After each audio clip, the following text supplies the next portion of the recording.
مساء الخير، مساء النور، مساء الورد، مساء الفل والياسمين على احلى متابعي قناه ابداعات مياده. ان شاء الله كما تكونوا بخير وعلى خير وبصحه وسلامه يا ربي. نتوما تشوف هاد لا فيديو تاع نهار اليوم البنات كما عودتكم وصفات السهله والسريعه اللي تنحي لينا حيره. هذه البنات تاع الحصلات، يعني تاع كي يعود ما عندكش الوقت وتاع ليه يعني تقطع لك كميه مع بعضها، طيب فيه بلاطو واحد وبنتها بنه بواحد المكون بزاف زاد لها بنه.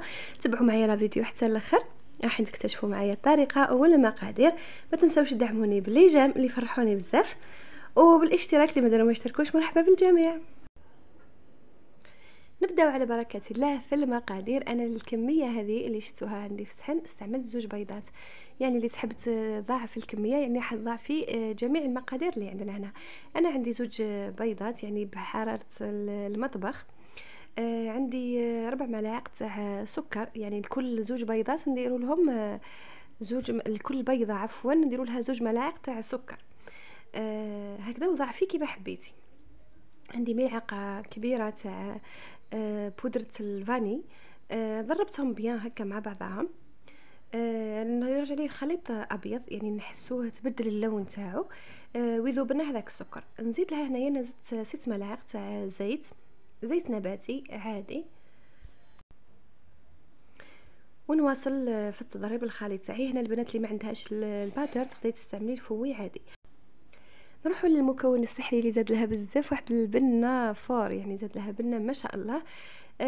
هنا تقدري تستعملي زبده الفول السوداني كما استعملتها انا، كما نقدروا نعوضوها بفنجان تاع فول سوداني يعني ولا الكاوكاو كما نسميوه احنا عندنا في الجزائر. كاوكاو يكون مقلي ومرحي بودره، نقدروا نزيدوه هنايا في المرحله هذه. سينو انا استعملت زبده الفول السوداني زادت لي واحد البنه ما شاء الله جا روعه. باش تجينا العجينه تاعنا خفيفه ومقرمشه يعني كما نحبوها كامل. هذاك الكاطو اللي يجي كروسيون بزاف انا يعجبني خاصه كيعود مع الشوكولا. هنا نزيدوا له 2 ملاعق كبار تاع نشا، نشا الذره عادي. ونكملوا نشيحوا بالفارينه. قبل ما نكملوا العمليه تاعنا تشيح العجينه نحطوا الخميره تاعنا. البنات الخميره دائما نحطوها في هذه المرحله، يعني في اي نوع من الحلويات الخميره تاعنا جامي نحطوها على حاجه سائله. نحاولوا دائما نحطوها مع الفارينه ولا مع النشا تاعنا، يعني ما نحطوهاش في هذاك في السوائل تاعنا كي يكونوا مع بعضهم مباشره، لانها تعطينا هذاك الذوق اللي يجي لاذع نوعا ما، واحد الذوق هكا ديفوا نحسوه في ليغاتو.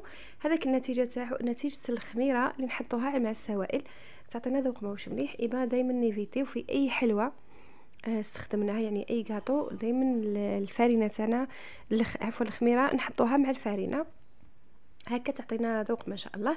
نلموا العجينه تاعنا. العجينه لازمها تكون طريه كما راكم تشوفوا، يعني ماهيش سائله وماهيش يابسه، يعني نتحصلوا عليها كما راكم تشوفوا في الصوره راهي تعبر على نفسها. القيس تاع الفارينه يختلف من نوع لنوع كما دائما نقول لكم، يعني عينك ميزانك كما راكم تشوفوا العجينه تكون طريه.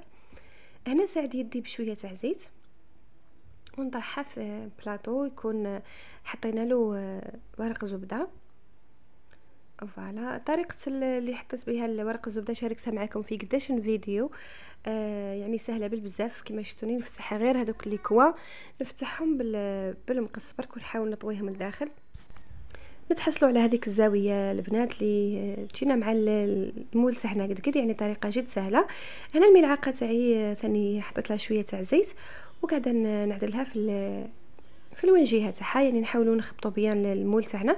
ندخلوه للفور على 180 درجه نخليوه يطيب حتى يتحمر لنا الوجه، يعني نحسوه درنا هذاك الوجه الدوغي.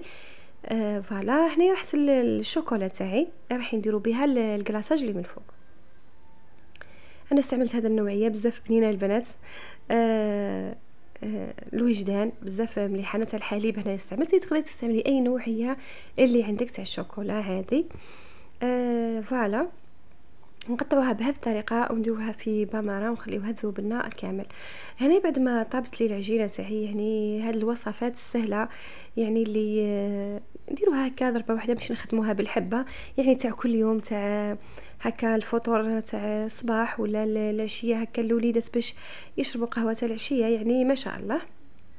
هنا بعد ما طابت لي درت واحد التدبير. انا ما عنديش البنات هذاك اللي اللي نحطو فوق الكاطو تاعنا شبيكه هذيك تاع الومنيوم، ولا اللي نحطو فوقها الكاطو تاعنا باش يتنفس. يعني درت هذه التدبيره البسيطه. يعني دائما كما نقول لكم الجود بالموجود، وبالشي اللي عندنا نحاولوا نخدموا، ماشي شرط يكونوا عندنا امكانيات كبيره. انا درت هذيك الشبيكه اللي من تحت تاع اللي نطيبوا فيها البيتزا، شاركتها معكم ثاني من قبل. ما شاء الله للبيتزا يا البنات رايعه. حطيتها هكا، فتحتها بلاطو هكا، قلبتها وخليتها قسمه تهوى شويه، تنحى لها شويه السخانه اللي بزاف، ونعاودوا نحط الشوكولا تاعي قبل ما تبرد تماما. يعني نحاولوا نحطوا لها الشوكولا وهي مازالت دافيه باش تسهل لنا نمشيو الشوكولا تاعنا عادي، ما نخليوهاش تبرد كامل، لانه كنت تبرد ونبدا نحط في الشوكولا تاعي راح تدي لي كميه كبيره تاع الشوكولا، ما يكونش عليا ساهل باش نحركها كما راكم تشوفوا هكذا.